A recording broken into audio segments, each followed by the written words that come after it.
Quisiera que leyéramos en Colosenses capítulo 1, verso 9 al 14. Aquí está condensada una de las tantas oraciones que el apóstol Pablo registra en sus epístolas. Otras que están dadas por el apóstol Pedro, hay otras que aparecen aún por el apóstol Judas en sus cartas. Oraciones que nos enriquecen con principios que nos enseñan la naturaleza, el orden, la efectividad de orar con entendimiento. Y hoy quiero afirmar el valor de la inteligencia espiritual para manejar situaciones críticas. Y uno de los aspectos que encuentro en todas las oraciones que aparecen en el Nuevo Testamento es la manera reiterada como ellos oraban para que los creyentes fuesen nutridos de inteligencia, sabiduría, conocimiento.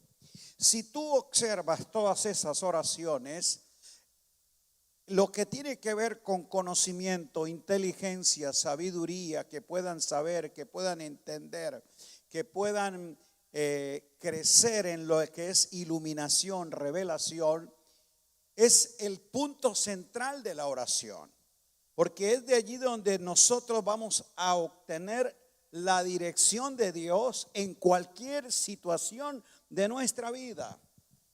Y estos creyentes de Colosas están enfrentando momentos críticos. ¿Sabe usted? Lo que hoy vivimos no tiene nada que ver con la angustia, aflicción y dificultad que esos creyentes en sus primeros 300 años tuvieron. Persecuciones de orden religioso, político.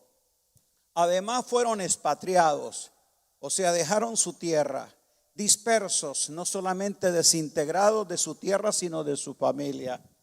Ellos vivieron en condiciones muy críticas, algunos refugiándose en cuevas, otros encerrados en condiciones muy adversas. Además de ello, sumado a guerras de orden imperialista, habían unas situaciones muy complejas.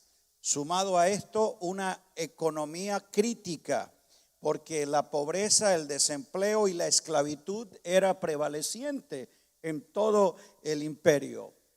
Y además, en periodo de un emperador, vino un hambre mundial.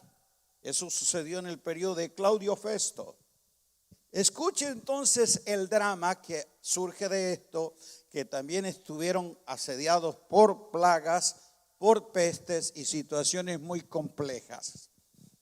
Al revisar la historia, lo que vivimos en el siglo XXI hoy es un paseo con todo lo que ellos tuvieron que enfrentar, porque no tenían ni los medios de salud, ni tecnología, ni avance científico que hoy tenemos. Entonces, lo que quiero decirles es que situaciones como esta no es la primera que ha ocurrido ni será la última. Pero si hay algo valioso es saber cómo manejar esos momentos críticos, situaciones complejas. La iglesia de Colosas, a la que Pablo escribe para orar, está enfrentando también unas situaciones críticas. Ya le hablé de ese elemento, pero va sumado a asuntos que atentan con la fe, porque ellos estaban asediados por la influencia de maestros judaizantes que traían prácticas legalistas para apartarlos de la pureza y centralidad del evangelio de la gracia. Y por otro lado, las creencias heréticas de los gnósticos, filosofías paganas que trataban de negar la deidad de Cristo. Note entonces, además de un aspecto sociopolítico, socioeconómico, un elemento ideológico semejante a lo que hoy enfrentamos. Pero Pablo ora para que esos creyentes, por eso él dice, por lo cual desde el día que lo oímos, o sea que él se enteró de las situaciones que estaban enfrentando los creyentes de Colosas, dice, no cesamos de orar por vosotros y de pedir que, note que Pablo no ora que el Señor le saque el problema, que le supla el empleo, no, él dice, nosotros oramos y continuamente estamos pidiendo que ustedes sean llenos del conocimiento, diga conocimiento, de su voluntad, de la voluntad de Dios, en toda sabiduría e inteligencia espiritual. Diga conocimiento, diga sabiduría, diga inteligencia. Note usted cómo estos elementos están asociados a un solo ejercicio. Diga saber. Que ustedes puedan saber cuál es la esperanza de su llamado, cuáles son las riquezas de su herencia y cuál la supereminente grandeza del poder de Dios que actúa en nosotros los que creemos. Él dice creemos. ¿Por qué? Porque la inteligencia, el conocimiento, la sabiduría y el saber de lo que es de Dios te da la capacidad de desarrollar una fe inteligente, una fe que tiene certeza y que tiene convicción para enfrentar cualquier condición. Por eso él ora que si este elemento está, entonces viene la practicidad de lo que se conoce. Él dice, para que andéis. Note que este conocimiento, esta inteligencia y esta sabiduría que Dios nos dota, no es para informarnos, sino para dirigirnos, para que andéis. La inteligencia es la que nos permite precisamente ser efectivos, agradándole en todo, diga productivos, llevando fruto en toda buena obra y diga prosperados, creciendo en el conocimiento de Dios, fortalecidos con todo poder, conforme a la paciencia de su gloria, para toda paciencia y longanimidad, con gozo dando gracias al Padre, que nos hizo actos para participar de la herencia de los santos en luz, el cual nos ha librado de la potestad de las tinieblas y trasladado al reino de su amado Hijo, en quien tenemos redención por su sangre, el perdón de pecados. Diga amén. Ese es el contenido de esa oración. Y oramos a nuestro Padre que ahora cada uno de nosotros sea revestido de ese conocimiento y de esa iluminación del Espíritu para que se desarrolle esa inteligencia y caminemos en plenitud conforme a tu voluntad. Amén. El conocimiento por el cual el apóstol Pablo rogaba que estos creyentes fueran llenos no tiene que ver con el conocimiento humano. No tienen nada que ver con el desarrollo de un coeficiente intelectual, sino lo que es precisamente un conocimiento espiritual que nos da la plena comprensión de la voluntad de Dios. La voluntad de Dios, por un lado, es sabia y por el otro es soberana. En la voluntad de Dios es que se conjugan todos los designios y el propósito eterno por el cual Dios ha desarrollado las cosas. La voluntad de Dios es buena, agradable y perfecta, y es el asunto que gobierna todo en el cielo y en la tierra. En la voluntad de Dios es que nosotros podemos entender qué es lo que Él se ha propuesto llevar a cabo en Cristo. Diga en Cristo. Note usted, la voluntad de Dios opera es en Cristo, no en crisis, en Cristo. Esa voluntad determina que todo en Él, por Él y para Él siempre será perfecto. Esa voluntad de Dios no solamente tiene que ver con un asunto personal, sino que es también general. Gobierna todos los asuntos de la vida.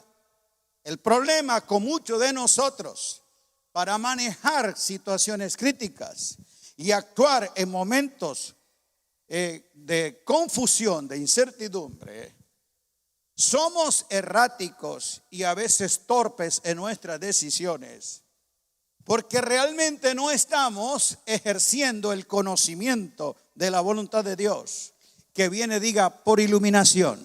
¿Viene por qué? El Espíritu Santo alumbra los ojos de nuestro entendimiento. ¿Sabía usted que el entendimiento tiene ojos? Porque ahí es donde te da la visión para entender las cosas de Dios. Te da la dirección para caminar precisamente en la voluntad de Dios. Entendimiento, no sentimiento. El problema con nosotros es que en momentos críticos no operamos bajo iluminación, sino bajo imaginación. Yo pienso que esto es lo que hay que hacer. Yo imagino. Otros operamos por intuición. A mí me parece que es así. Y otros por emoción. Yo siento que esto es lo que hay que hacer.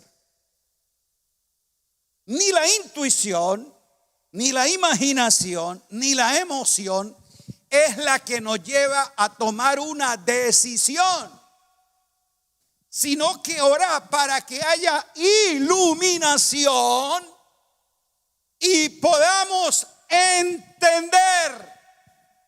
¿Qué es lo que necesitamos entender? No qué es lo que me está pasando. Entender cuál es la voluntad de Dios. Y dije que en esa voluntad sabia y soberana, Dios ha definido para cada uno de nosotros planes y obras buenas que Él preparó de antemano para que yo camine en ellas. O sea, la voluntad de Dios no surge como una cuestión mágica o repentina para sacarme de una crisis. Esa voluntad que es sabia y soberana, inteligentemente ya conocía esta situación. O a Dios lo tomó por sorpresa este asunto. O Dios no sabía qué era lo que iba a ocurrir en las naciones. Por eso te estoy hablando que en esa voluntad que está su designio, su anticipado conocimiento, eso que Él ya ha predeterminado de forma sabia y soberana. La voluntad de Dios no es ni un acto caprichoso que Él quiere que así a usted le pase, ni tampoco un golpe de suerte a ver cómo le sale. No, Dios opera en un desarrollo progresivo de la historia a un propósito que Él se ha determinado llevar a cabo, propósito que definió en Cristo y lo ligó, lo aseguró en un pacto eterno. Diga, propósito eterno está garantizado por un pacto eterno. Ahí es donde yo voy a comprender cuáles son los planes que Él ya ha preparado para mí. ¿Y qué dice el profeta Jeremías? Que esos planes, que esos pensamientos son de paz y de bien, para darnos lo bueno, lo agradable, lo perfecto que Él preparó de antemano. ¿Lo estamos entendiendo? Entonces, cuando yo soy lleno del conocimiento de su voluntad, es donde por la palabra y la iluminación del Espíritu voy a comprender los principios que me sostienen en cualquier situación, los planes que Dios ha preparado para andar en la dirección correcta, y voy a conocer el poder, lo que me sostiene. Por eso dice, para que sean fortalecidos. Voy a saber qué es lo que me nutre, qué es lo que me mantiene firme, perfeccionado, establecido en lo que Dios ha declarado para mí. Diga inteligencia. Y dice que ese conocimiento de su voluntad opera en inteligencia y sabiduría. La inteligencia me da la capacidad para entender la palabra y los principios. La sabiduría la capacidad para poner en práctica y de manera efectiva lo que Dios me ha hecho entender. Inteligencia y sabiduría. El profeta Oseas dice que mi pueblo pereció, fracasó. No fue por falta de congregarse, ni de orar, ni que no canta. ¿Por qué fue que llevó el fracaso los planes que Dios tenía en su vida? ¿Por falta de qué? Conocimiento. Era la razón por la cual Pablo pedía que los creyentes, en medio de esas situaciones críticas, no Dios le resolviera el problema, sino que les diera inteligencia de cómo caminar en esa situación. Diga conocimiento. Porque cuando yo tengo esa habilidad de parte de Dios, entonces en ese conocimiento yo voy a recibir por el Espíritu las directrices correctas. Y casi siempre el Espíritu me lleva a entender es lo que Dios ha dicho para mí y que está en las Escrituras. Diga las Escrituras. Escuche bien. Las Escrituras no tienen todas las respuestas a lo que tú quieras preguntar. Porque Dios no está en la obligación de darle explicación al hombre de lo que Él en su voluntad sabia y soberana determinó hacer. Eso de que en la Biblia están todas las respuestas para el hombre no es verdad. Porque el hombre en su necedad a veces quiere preguntar cosas que Dios se reserva. Pero lo que sí quiero decirle es que en las Escrituras sí tenemos el conocimiento suficiente de todo lo que Dios quiere que conozcamos acerca de su voluntad.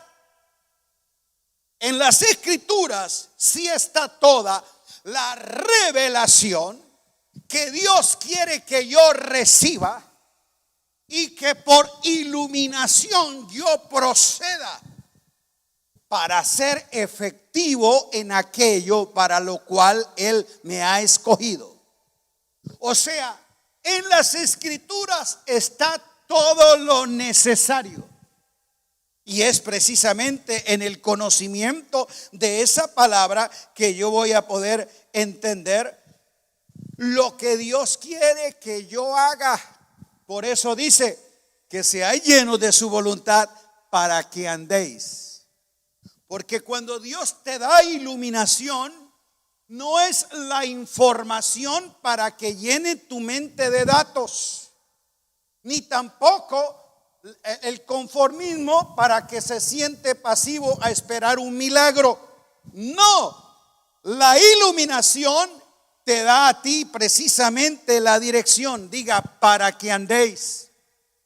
El conocimiento no es un estado pasivo, meditando y con una mantra mágica a ver qué pasa. No, el conocimiento es proactivo, directivo. Él te pone en acción para que andéis. Y en ese andar, que es precisamente caminar progresivamente, es dar pasos seguros, es saber dónde voy. Eso viene por iluminación del Espíritu. Note cómo en todas estas epístolas entender, conocer, son elementos claves en el desarrollo de todo creyente. Porque es eso lo que te lleva al crecimiento. Lo dice en Efesios, lo dice en Filipenses, lo dice en Colosenses, que crezcáis en el conocimiento. ¿Y cómo puedo crecer en el conocimiento? Cuando puedes entender lo que Dios te ha hecho revelar. Diga, mi nivel de crecimiento depende de mi nivel de conocimiento. Por eso un creyente ignorante no puede tener un crecimiento estable. Y el hecho no es que tenga 25 años de congregarse, sino que tanto entiendes y conoces de la voluntad de Dios para que sea acción en tu vida. Diga, andar. Esa es la demanda del evangelio, que tú tienes que oír y entender para hacerlo. Y Jesús lo ilustró acerca de la sabiduría de aquel que pone en voluntad lo que Dios le hace conocer, el que hace la voluntad.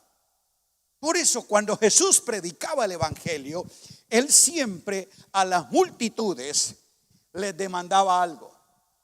Recuérdelo, lo va a leer en Mateo, en Marcos. Usted puede ir a los evangelios y ver esa frase. Siempre que Jesús predicaba el evangelio del reino de Dios a las multitudes, Mateo 15:10, él dijo: oíd y entended. Fue lo que dijo. No solamente escuchen buenas noticias, se emocionen, se alegren. No, oíd y entended. Demandó de forma imperativa, eso no era opcional. No es que yo no siento, no, cuando él predicaba esperaba una respuesta inteligente, no emocional. Porque hay gente que se emociona con lo que escucha, pero no puede entender lo que oye. Oíd y entended. Diga, porque si lo puedo entender, dígalo, si lo puedo entender, lo voy a emprender. Por eso él les demandaba que se oyera para entender, porque él sabía que cuando una persona entiende el evangelio del reino, recibe dirección, emprendimiento. O sea, nadie puede quedar estático, pasivo, ni en la misma situación en que estaba una vez el evangelio sea entendido. Fue la razón por la cual él se ocupó de que si esa gente solo quería escuchar lo que les convenía y me buscan y quieren oír el mensaje porque les doy el pan y los peces, por eso es que ustedes oyen, pues a ellos no les gastó tiempo.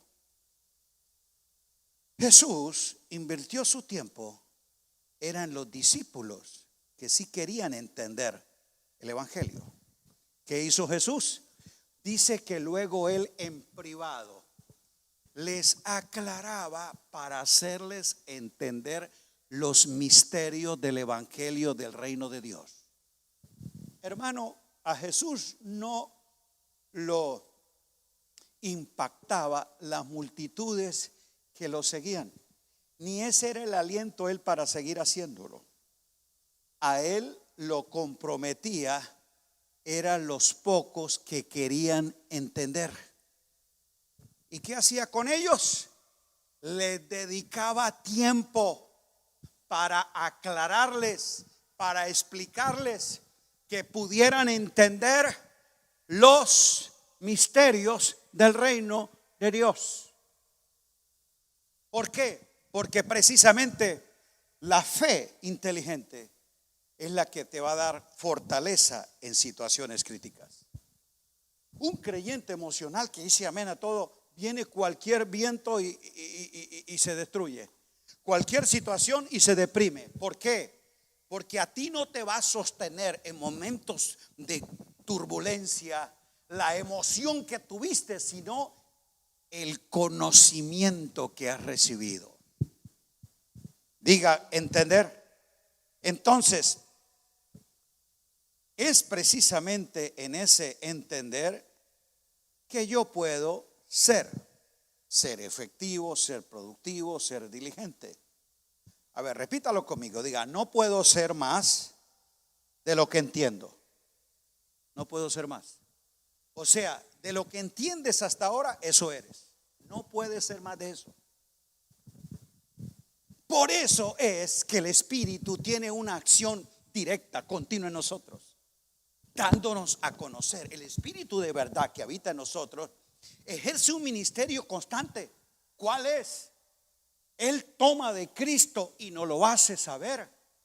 El Espíritu de Dios que nos habita, su tarea es revelarnos, hacernos conocer los asuntos de Dios. Porque precisamente ahí es donde yo voy a recibir la renovación del entendimiento y la transformación de mi vida.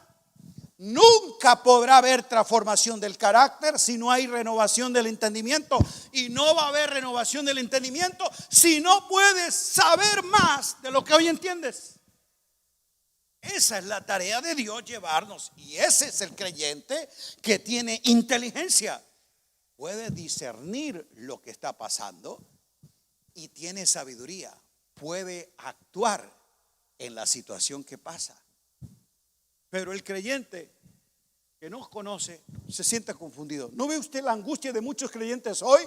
Creyentes que están en pánico, están en crisis, creen que el asunto andan en una zozobra. La situación económica, la noticia, lo que oyen, los perturba. Parece que la fe se ha debilitado, no pueden congregarse y ellos no saben cómo buscar a Dios. Son creyentes que se emocionaron en la reunión, pero no tienen conocimiento de su fe. Y ahí es donde está entonces la angustia del creyente. Pero nosotros no somos simples creyentes, diga entendidos. ¿Cómo? Un entendido es fortalecido, porque frente a cualquier situación se para y dice, como Pablo, yo sé a quién he creído y que es poderoso para guardar mi depósito para aquel día. Para este día y cualquier otro día, yo gozo del favor de Dios. Y el favor de Dios no quiere decir que no voy a tener situaciones difíciles y momentos críticos y todas las cosas van a ser buenas y felices. No, el favor de Dios es que su gracia me sostiene, no importa la desgracia que me rodee. El favor de Dios conduce a que todo sea para bien. Ahí es donde yo puedo entender que no importa cuáles sean las tormentas que yo tenga que enfrentar en la vida, no me voy a ahogar en esa crisis. Recuerda Pablo cuando estaba allí en el mar, todo mundo confundido, aún la gente perdió las esperanzas de vivir, empezaron a botar sus cosas, el capitán no sabía cómo manejar la embarcación, o sea, ya no había nadie que trajera una palabra de esperanza en una crisis como esa. Pero ahí el entendido, el que sabe la voluntad de Dios y que conoce los planes y conoce el tiempo, se levanta y le dice, no se preocupen, ninguno de nosotros va a morir, porque el Dios de quien yo soy y a quien yo sirvo me ha dado una palabra, que yo no me voy a morir en este naufragio. Mire lo que es tener usted certeza de la voluntad de Dios. ¿Qué era lo que tenía Pablo? Un mapa de navegación, había consultado el GPS para ver el cuadro meteorológico del Mediterráneo. No, él había consultado en su interior la voluntad de Dios. Y por eso es que ante la situación se para darle esperanza a un capitán desesperado y a una tripulación y todos los que estaban en el barco en angustia de muerte. Y esa es la palabra apostólica de una iglesia entendida de la voluntad de Dios y del propósito para el que está aquí en la tierra. Nosotros no vinimos aquí para sobrevivir a los planes que el anticristo tiene. No estamos aquí para resistir tampoco el nuevo orden mundial. Nosotros no estamos aquí para saber cómo vamos a manejarlo el chip. No, tú y yo no estamos aquí para saber qué es lo que el cosmos está haciendo.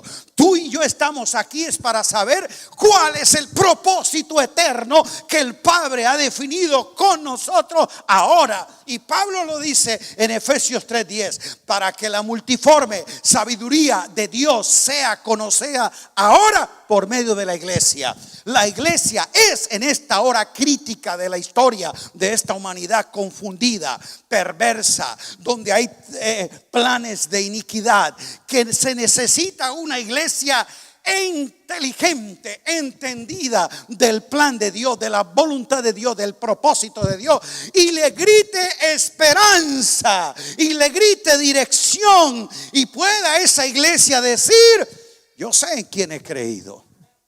¿Lo estamos entendiendo? Esa es la razón por la cual necesitamos que el Espíritu nos llene de iluminación para poder conocer la voluntad de Dios y que con inteligencia y sabiduría yo pueda caminar en ello. ¿Qué es lo que va a producir que un creyente con este nivel de entendimiento pueda responder a las acciones de la vida? Que él seguirá avanzando aunque el mundo se detenga. No, hermano, la iglesia no está cerrada, ni la iglesia está detenida, ni la iglesia está encerrada. La iglesia sigue estando como está, viva en Cristo, militante, haciendo la obra del Señor. No importa, lo que cambiaron fueron la forma, los medios, pero ni el mensaje ni la meta del supremo llamamiento en Cristo Jesús. Entonces, si tú tienes inteligencia espiritual, tu fe no se va a sentir ni debilitada ni atacada por lo que el mundo diga y las ideologías planteen. Tú vas a crecer en el conocimiento de Dios y eso te hará a ti una persona productiva, aún en la crisis para otros. ¿Qué es lo que dice el texto? Yo oro para que tengan inteligencia y sabiduría, para que puedan andar como es digno del Señor. ¿Y cómo vamos a andar? Sobreviviendo, aquí resistiendo, pastor. No, llevando fruto. ¿Cómo es que vamos a andar? Diga, voy a andar productivo. Sí, Señor, llevando fruto en toda buena obra. Un creyente inteligente, donde los demás ven pérdidas, él obtiene ganancia. Donde los demás hablan escasez, él habla productividad. Porque su fuente de provisión y de protección no es la empresa con la que trabaja, no es el gobierno que le ayuda, es el Dios que lo ha llamado, el Dios que lo ha elegido y el Dios que lo ha puesto no para sobrevivir en la tierra, sino para reinar en vida. ¿Para qué? Reinar en vida, llevando fruto en toda buena obra. Y dice que ese creyente que ejerce este nivel de inteligencia, de sabiduría, de iluminación y que puede entender los asuntos de Dios, es un creyente que no va a estar disminuido por las situaciones en que pasa, sino que él va a estar creciendo a pesar de lo que está pasando. Diga, creciendo en el conocimiento de Dios. Yo tengo la certeza que la genuina iglesia de Cristo está creciendo. Lo que se está cerrando será el sistema religioso. Lo que puede estar en crisis y se está acabando será el ministerio de los hombres. Pero el ministerio que yo recibí del Señor Jesús, que dijo Pablo, ese ministerio nunca lo disminuyeron ni las circunstancias, ni las persecuciones, ni las necesidades. Es creciendo porque la senda de los justos, la trayectoria de vida de los hijos de Dios es ir en aumento. Diga, vamos a crecer. Sí, Señor, crecimiento en calidad y en cantidad a pesar de la aflicción. Porque precisamente eso se convierte. ¿Qué fue el incentivo? ¿Qué fue el combustible para el crecimiento de la iglesia apostólica los primeros 300 años? ¿Que todo iba bien? ¿Que tenían las cosas a favor? No, la persecución, dice la escritura en el libro de los Hechos, y la iglesia era perseguida. Pero el versículo más adelante, y crecía el número de los creyentes. Luego dice, y se multiplicaba el número de los discípulos. Y luego el capítulo más adelante dice, y se multiplicaban grandemente las iglesias. Diga amén. Sí, Señor. Para que una iglesia sea creciente y productiva, no necesita de que todas las cosas marchen bien y de que todos los asuntos sean camino de rosa. No, precisamente una iglesia entendida de la voluntad de Dios, las situaciones adversas no la detienen, porque le dije, la fuente de su protección a cualquier adversidad es el Dios en quien ha creído. La fuente de provisión a cualquier necesidad es el Dios que nos ha llamado, ese Dios de toda gracia que nos llamó a su gloria eterna, precisamente después que hayáis padecido un poco de tiempo. Diga, es poco el tiempo. Sí, Señor, esto es poco para la gloria eterna a la que pertenecemos. Esto es un asunto de resistir firmes en una fe inteligente el día malo. Diga, el día malo es inevitable. A la iglesia, al creyente más santo, a cualquiera le llegará el día malo, pero por eso es día malo. Y tú no vives en el día malo. ¿Sabe dónde tú vives? En el año agradable de la buena voluntad de Dios para ti. Tú has sido introducido es al año agradable de la buena voluntad. Celebra el año. No te lamentes del día malo. Este es un día malo, pero yo no vivo agendado por el día malo, ni perturbado por lo que en ese día ocurra. Yo he sido introducido en Cristo al año agradable de la buena voluntad. ¿Dónde? Gozo de cielos abiertos. ¿Cuántos dicen amén? ¿Qué es lo que gozamos? Sí, cuando él me predicó el evangelio del reino y dijo, este es el evangelio de la buena voluntad, del año agradable. He venido a predicar el año agradable. Y de aquí en adelante, le dijo a Natanael, de aquí en adelante, cuando yo prediqué este evangelio y traje la realidad de este reino, de aquí en adelante veréis el cielo abierto. ¿Cuántos lo creen? ¿Cuántos lo creen? Entonces, ¿por qué está orando y cantando que se abran los cielos? ¿Quién los cerró? No, lo que hay es nubes y hay tinieblas y pánico en las naciones. Pero para los hijos del rey, diga cielos abiertos, porque caminamos en el año agradable. Ahí yo me sostengo precisamente. ¿Qué dice Pablo en Efesios? Para que firmes en la fe resistáis en el día malo. ¿Quiénes son los que pueden resistir en el día malo? Los que están firmes en la fe. ¿Quiénes pueden tener firmeza en su fe?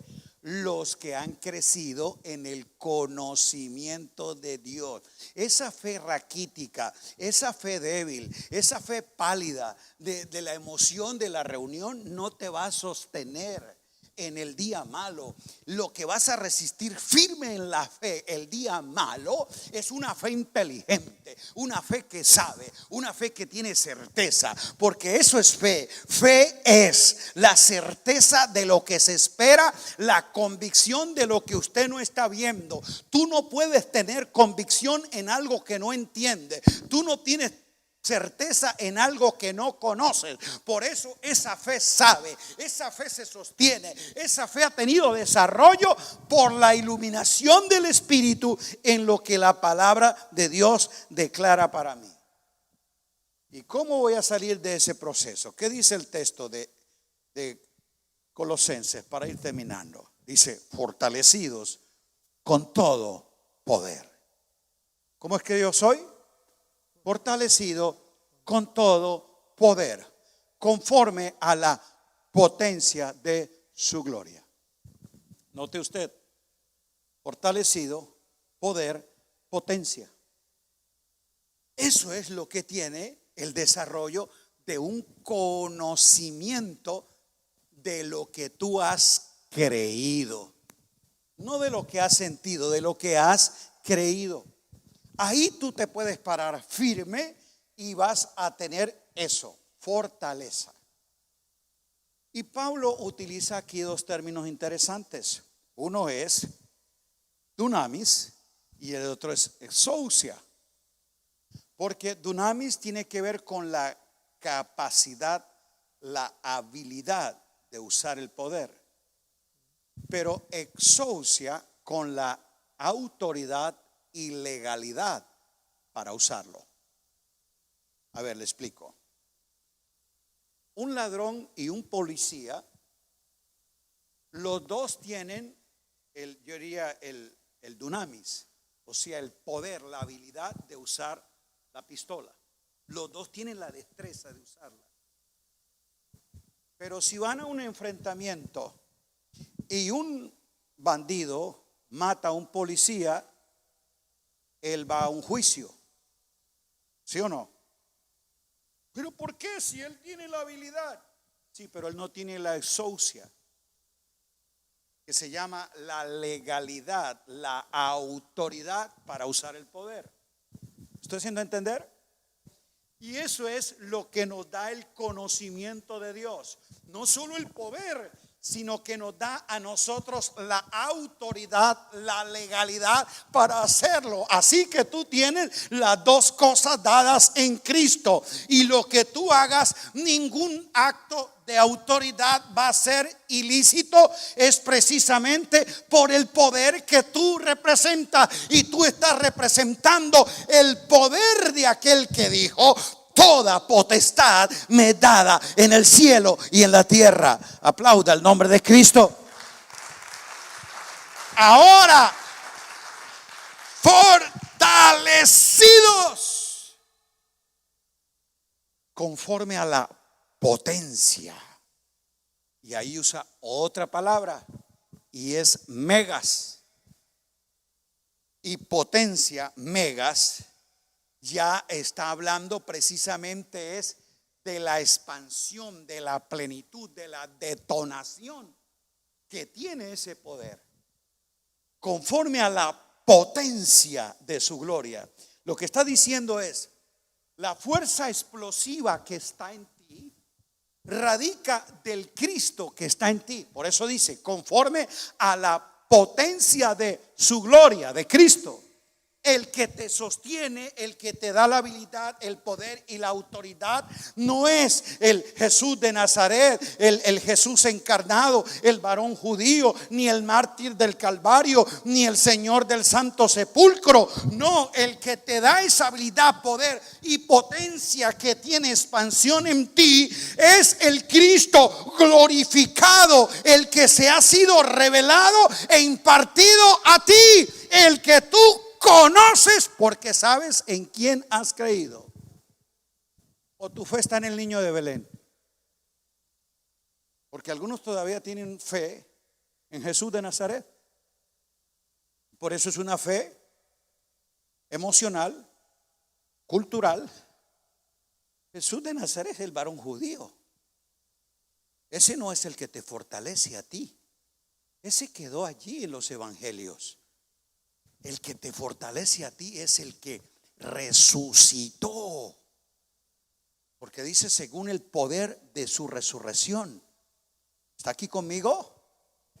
Porque este resucitado es el que ha vencido el pecado, la muerte y las tinieblas. El que tiene toda potestad, o sea, el que te fortalece a ti no es conocer el milagro que él hizo allí en Nazaret, no es saber de que el Señor manejó la barca, no, es saber que Él está en ti. Cristo vive en mí. Para algunos todavía Cristo vive en los relatos evangélicos. No, Cristo vive en mí. ¿Lo estamos entendiendo? ¿Es eso lo que te da a ti esa fortaleza precisamente? ¿Y por qué tú tienes la capacidad de estar fortalecido con todo poder conforme a la potencia de su gloria? Porque tiene un conocimiento y un entendimiento de la obra perfecta de Cristo. Porque tú te paras en la legalidad de un acto consumado. Diga acto consumado. Es de aquel que dijo hecho está. Yo no estoy aquí esperando la obra de lo que Él va a hacer. Mi fe no es la promesa de lo que Dios ha dicho. No, mi fe, mi convicción es la certeza de lo que Él ha hecho. Mi fe no es esperando que Dios haga. Mi fe es entendiendo que ya Dios lo hizo en Cristo Jesús. Y yo sé en quién he creído. ¿Lo estamos entendiendo? ¿Cómo puede ser la actitud de ese creyente? Que él con gozo puede saber que la obra está completa y dice dando gracias al Padre. Un creyente entendido es un creyente agradecido. ¿Por qué? Porque precisamente él no ama a Dios para que Dios le ame. Él ama a Dios porque ya Dios le ha amado. Él no sirve a Dios para que Dios lo bendiga. Él sirve a Dios porque ya Dios lo ha bendecido. Bendito sea el Dios y Padre de nuestro Señor Jesucristo, que nos bendijo con toda bendición en Cristo. Él no sirve para que Dios lo acepte. No, es porque Dios lo ha aceptado. Habiendo recibido un reino inconmovible, yo tengo gratitud y mediante ella sirvo a Dios. ¿Por qué sirvo a Dios? Por gratitud. Un creyente entendido es un creyente agradecido porque ya lo ha recibido. Él no da para que Dios le dé. Él da es porque ya Dios le ha dado. ¿Lo está entendiendo? Por eso él con gozo da gracias al Padre que nos hizo actos. Un creyente entendido sabe que lo que disfruta y en lo que él puede caminar no es porque sea muy fuerte, muy capaz. No, porque él sabe que es por la gracia de Dios. Nos hizo actos. No fue porque lo logré, que soy muy capaz. No, Dios me hizo acto. Me calificó y me cualificó para que yo fuera y para que yo hiciera. Es Dios haciendo en mí lo que es agradable a Él por medio de Jesucristo. No es lo que yo haga para que Dios haga, es lo que Dios hace en mí para su gloria. ¿Estamos entendiendo? Un creyente entendido vive agradecido por lo que ya Dios ha hecho y quién es Él en Él. Y porque sabe en dónde está. De aquel que me trasladó, escuche, de la potestad de las tinieblas al reino de su amado Hijo. ¿Dónde es que estamos nosotros? ¿Dónde es que estamos nosotros?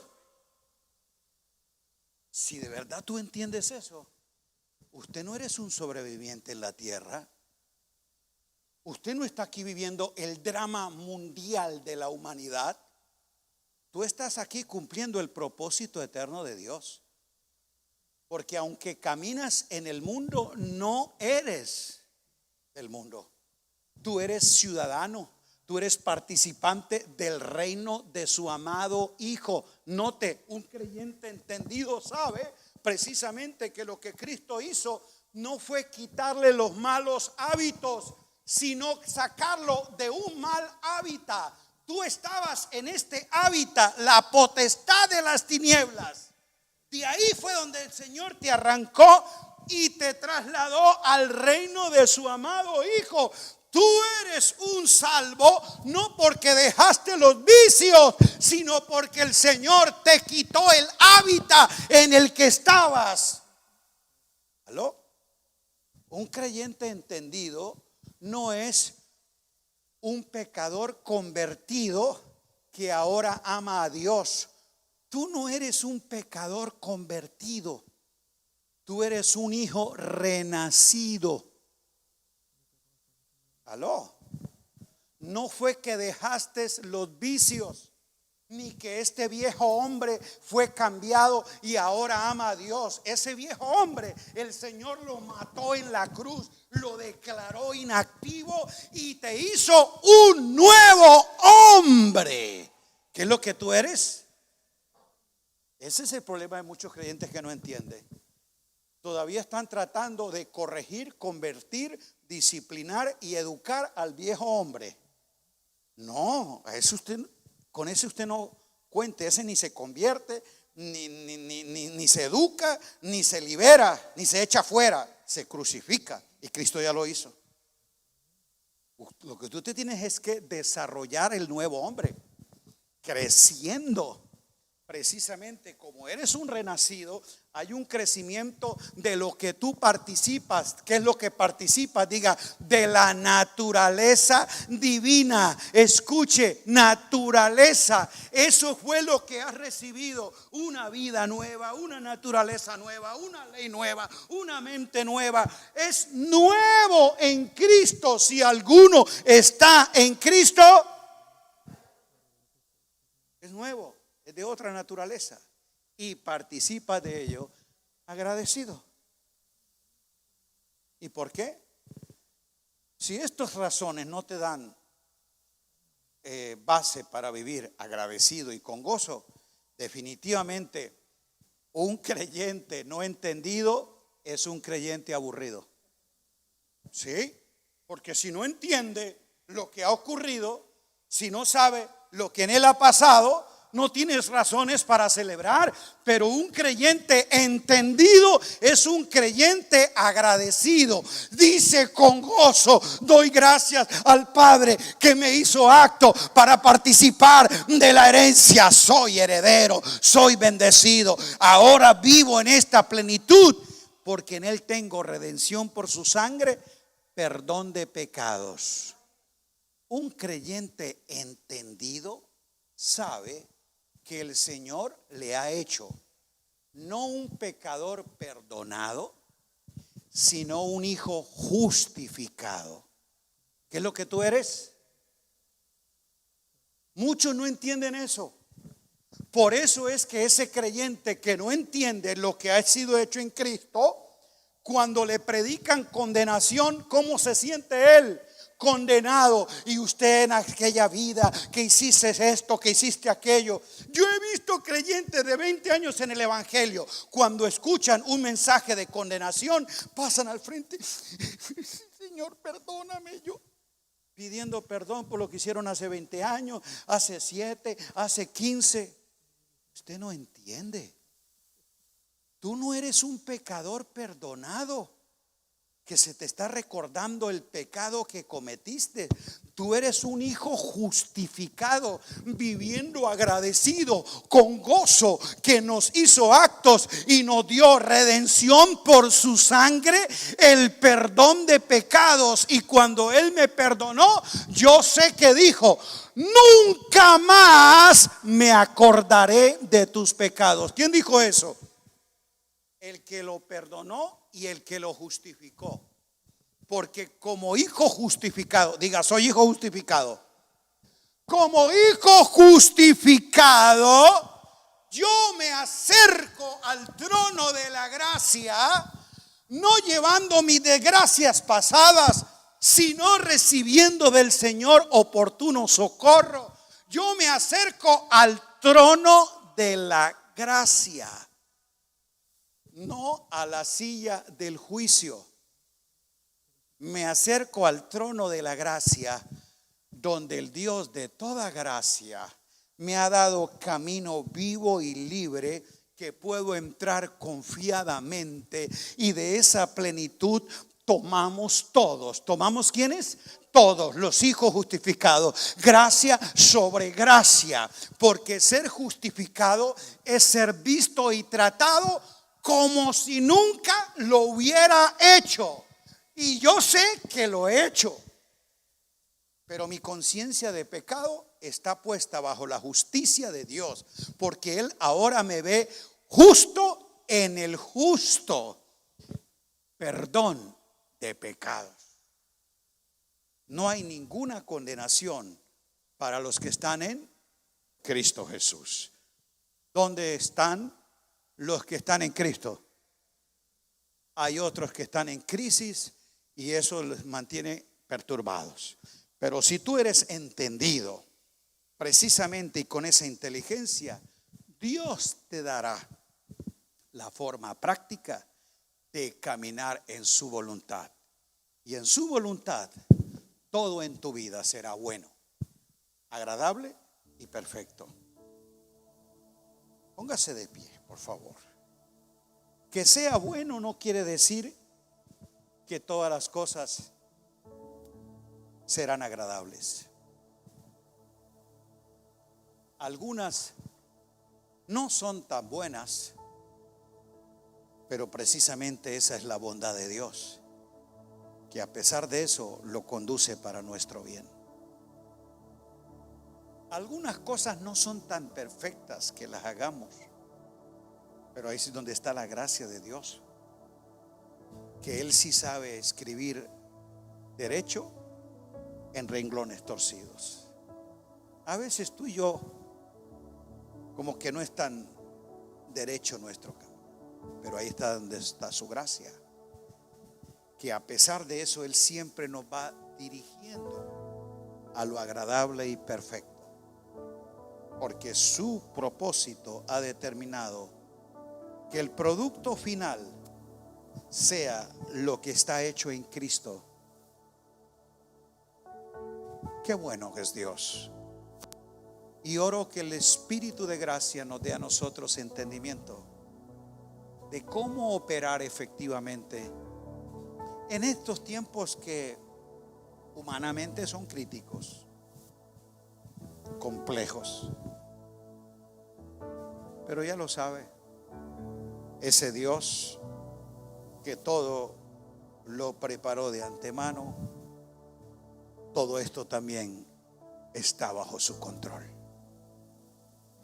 Y yo sé en quién he creído y que Él es poderoso para guardar mi depósito. Aleluya. Padre, gracias por la obra de tu Espíritu al hacernos conocer nuestras realidades en Cristo a pesar de nuestras crisis. Señor, admitimos que en el mundo hay aflicción y no estamos exentos de ello. Sí, pero la gran diferencia es que nosotros estamos, pero no somos. Nosotros somos de un reino superior, inconmovible, y hemos recibido, Señor, de ti esperanza eterna. Esperanza que no defrauda, porque no está puesta en lo que los gobiernos pueden hacer, en lo que los programas políticos plantean. Nuestra esperanza y seguridad está en la fe del Hijo en la cual yo vivo, fe de la cual Él es el autor y consumador. Por eso yo sé que Él ha de completar esa obra y la va a perfeccionar hasta el día último. Porque si yo estoy en Cristo, tu palabra me dice que no hay nada ni nadie que me pueda separar de tu amor. Señor, te ruego que el Espíritu de vida traiga a nuestra mente y corazón mayor luz y claridad, para que con precisión y efectividad tomemos las decisiones correctas y caminemos en la dirección precisa.